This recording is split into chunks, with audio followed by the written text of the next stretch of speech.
Hola Vivers, ¿qué tal? Soy Ana, soy profesora del Centro de Estudios Luis Vives y en este vídeo voy a resolver el examen del ámbito social del acceso a grado medio en la Comunidad de Madrid en mayo de 2023. El examen lo tenéis resuelto en nuestra web, en luis-vives.es. Vamos a ir a recursos y de ahí bajamos hasta exámenes resueltos.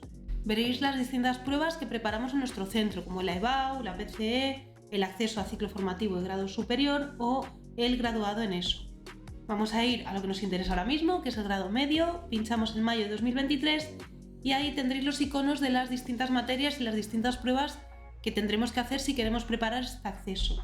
Como os he dicho, vamos a corregir el examen del ámbito social que yo ya tengo descargado en PDF. Como sabéis, esta asignatura, el ámbito social, se compone de distintas materias. Por un lado, geografía, por otro lado, historia y podría llegar a haber incluso historia del arte, que en este examen no fue el caso, pero que podríamos llegar a encontrar contenido relativo a esa parte. Vale, el examen de mayo de 2023 comenzaba con una primera cuestión valorada en un punto en la que nos daban una serie de acontecimientos históricos y teníamos que colocar en el periodo cronológico correspondiente.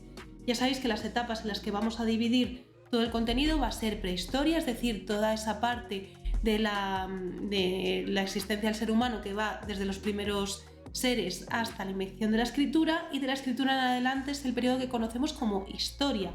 Esa se va a dividir en Edad Antigua, que es hasta la caída del Imperio Romano de Occidente, Edad Media, 1492, descubrimiento de América, Edad Moderna la damos por finalizada en 1789 con la Revolución Francesa, y la contemporánea, que es en la que seguimos a día de hoy. Como estáis viendo, tenemos las letras correspondientes a cada acontecimiento situadas en la etapa, como os digo, que le corresponde. La siguiente cuestión era un texto que teníamos que completar con una serie de datos que nos daban. Nos daban todas estas opciones que estáis viendo aquí en pantalla, un total de 7 opciones que teníamos que insertar en 4 huecos posibles, quiere decir que nos iban a sobrar 3. Fijaos en cómo se complementarían, hay bastantes al inicio del texto, decía: la Declaración Universal de Derechos Humanos fue adoptada por la Asamblea General de la ONU, que sería la organización que la promulga y demás, el 10 de diciembre de, en este caso tendríamos que elegir entre las dos fechas que nos daban, la correcta, por supuesto, sería 1948 tras la Segunda Guerra Mundial. Y no sería la primera, que era otra de las opciones que nos daba. Por último, el cuarto de los huecos decía: los líderes del mundo decidieron completar la Carta de las Naciones Unidas, que sería la opción que estáis viendo como segunda posible alternativa. Tercera cuestión, de nuevo valorada con un total de un punto. Nos van a proponer una serie de características que van a ser propias, por un lado, o de la economía de libre mercado o de la economía planificada. De la economía de libre mercado hemos marcado que serían que los precios los establece la ley de la oferta y la demanda, que las diferencias entre ricos y pobres se agrandan, se acrecientan, son muy notables, y además que el país que mejor lo representa es Estados Unidos, que es el ejemplo del capitalismo por excelencia. Por otro lado, una economía planificada nos quedarían las opciones A y la D. La A dice que los factores de producción los tiene el Estado controla lo que se va a producir dentro de sus límites, dentro de sus fronteras, y el país, además, que mejor lo ha representado hasta ahora es la URSS, ¿de acuerdo?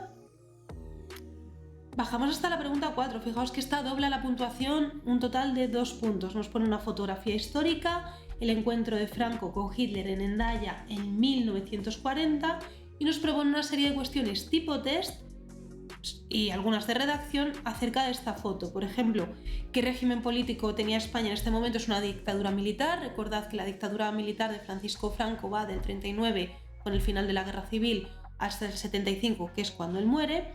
Y la segunda, la pregunta B dice que en el 33, tras las elecciones en la República de Weimar, Hitler ocupó el cargo de canciller. Führer era un título, un sobrenombre, un apodo que se hace llamar a sí mismo, pero el título que ocupa como tal es el de canciller. Hay una pregunta de desarrollo que dice que en qué conflicto internacional se situaría esta fotografía. Pues tenemos que indicar que ocurrió durante la Segunda Guerra Mundial y además, como nos requieren en el enunciado, indicar cuáles fueron los bloques que los tenéis aquí señalados. Por un lado, las potencias del eje, Alemania, Italia, Japón, que es a quien apoya ideológicamente España en ese momento, y por otro los aliados, que estarían encabezados por Estados Unidos, Inglaterra, la Unión Soviética y más tarde China. Quinta pregunta, regresamos a esa puntuación de un punto, como en las primeras que hemos visto. Tendríamos que decir simplemente si son verdaderas o falsas. Ojo que a diferencia de lo que, por ejemplo, pueden pedir en un graduado en ESO, en esta convocatoria en 2023, no quiere decir que no lo puedan hacer en un futuro, pero en 2023 no lo hicieron, bastaba con señalar verdadero o falso sin necesidad de corregir las falsas.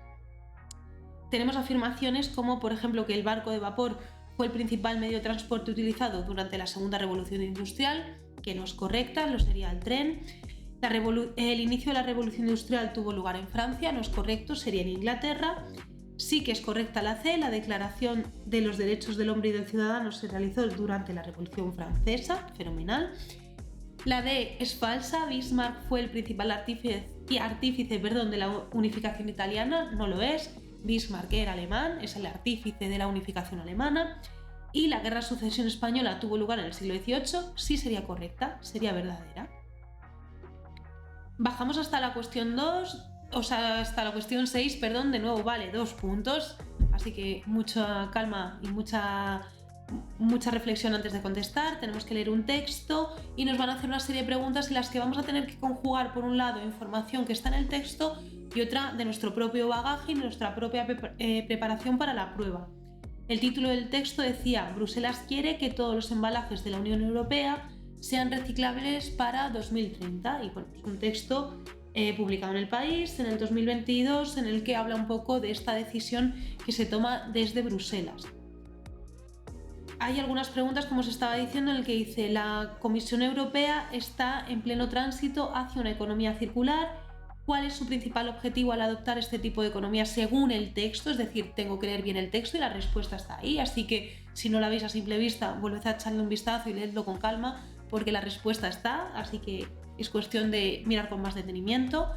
En la segunda nos dice que definamos con nuestras propias palabras el concepto de economía circular. Nosotros hemos puesto una definición, que cualquier cosa que se le parezca sería perfectamente válida, que dice que es un enfoque que busca reducir residuos y promover la reutilización y el reciclaje para crear un sistema sostenible de producción y de consumo. Pensad que además es algo que está muy al día, muy de actualidad, está dentro de la Agenda 2030, o sea, ese plan de hacer del mundo un sitio mucho más habitable, mucho más sostenible y más respetuosa, que nuestra forma de vida sea más respetuosa con el entorno en el que vivimos.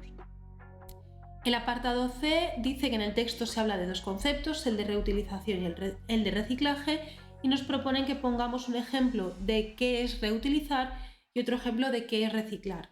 Pues hemos hablado de reutilización cuando, por ejemplo, vamos a hacer una compra y ya llevamos nosotros las bolsas de casa, y en el de reutilizar, pues, por ejemplo, botellas de plástico usadas para materiales como nueva ropa o envases nuevos, o sea, ese reciclar, perdón.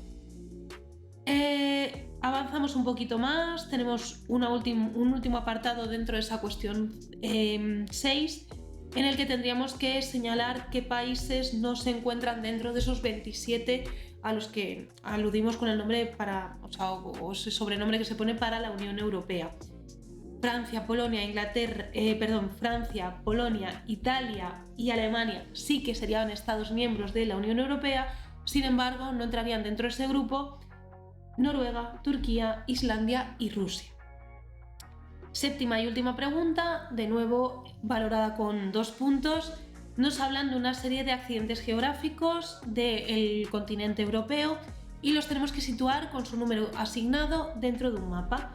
Pues fijaos que tenemos los Pirineos, los Alpes, Península Itálica, Islandia, la Península Balcánica, la isla de Sicilia, río Sena, Mar Mediterráneo, Canal de la Mancha y Mar Negro.